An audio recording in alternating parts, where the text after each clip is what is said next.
Oui, ça y est, on peut considérer que le PASTEF, les patriotes africains du Sénégal pour le travail, l'éthique et la fraternité. Vous vous souvenez, Bassirou Diomaye Faye, en mars 2023, avait gagné avec plus de 54% des voix l'élection présidentielle, 10 jours seulement après être sorti de prison pour son opposition à Macky Sall qui voulait garder le pouvoir. Mais l'Assemblée nationale dont il avait hérité était à la majorité de Macky Sall, donc il dissout l'Assemblée en septembre. Voilà une dissolution qui a marché. Voilà, une dissolution qui est logique, elle a marché parce qu'elle était logique. Et a priori, on n'a pas encore les résultats définitifs, mais le PASTEF aurait remporté au moins 129 sièges sur les 165 de l'Assemblée nationale. Donc maintenant, j'allais dire, plus d'excuses. Le programme de rupture, parce que jusque maintenant, officiellement, ils ne pouvaient pas l'appliquer, ils vont l'appliquer. Et moi, ma grande question, c'est que oui, effectivement, c'est par la démocratie. Alors, il y a eu des échauffourées, ça s'est un peu battu entre des groupes opposés. D'ailleurs, Ousmane, parce que Ousmane Sonko, qui est le fondateur du PASTEF, qui est le Premier ministre de M. Faye, lui, il a appelé, tranquillement, en plein milieu de la campagne, à la vengeance proportionnée.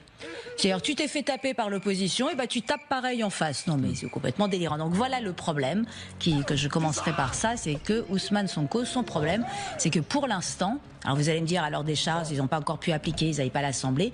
C'est moi, je trouve qu'on n'est que dans la posture et dans le sociétal. Et le sociétal, c'est très bien, mais c'est moins bien quand je vais vous apprendre cette chose très triste.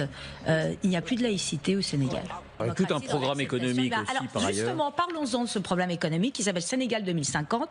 Alors, c'est pour faire, je cite, du Sénégal un pays souverain, prospère et juste, tripler le PIB par habitant, réduire la pauvreté en misant sur la croissance pour faire baisser le déficit budgétaire, en insistant sur la volonté de briser la dépendance et le sous-développement. Moi, je veux bien, mais dans un pays où 4 Sénégalais sur 10 touchent moins de 1,25 $ par jour et le malheur de la rente pétrolière qui vient de leur tomber dessus. Ils vont bientôt exporter 100 000 barils par jour. Ça veut dire quoi? Ça veut dire que comme le malheur du pétrole, quand vous avez tant de pétrole, il va se passer quoi? Toutes les autres industries vont mourir à petit feu. Et ce qu'il faut pour relancer le Sénégal, c'est les manufactures. Mais si la main-d'œuvre est abondante, le problème, c'est que les salaires sont élevés. Donc, est-ce que ça peut fonctionner? Ça, plus. Et d'ailleurs, dans le Sénégal 2050, le projet, pas un mot sur les hydrocarbures. Ça n'existe pas, parce qu'ils ne savent pas encore quoi en faire. Vous voyez? Donc, ça commence à se compliquer. Et moi, ce que j'ai peur, c'est vraiment ça. C'est qu'on soit...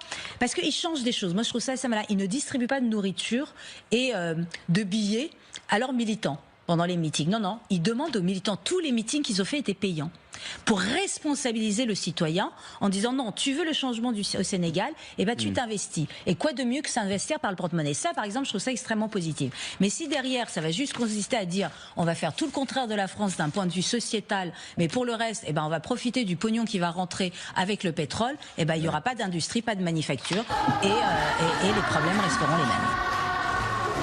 Mais il est temps que la France lève son genou de notre cou. Il est temps que la France nous foute la paix.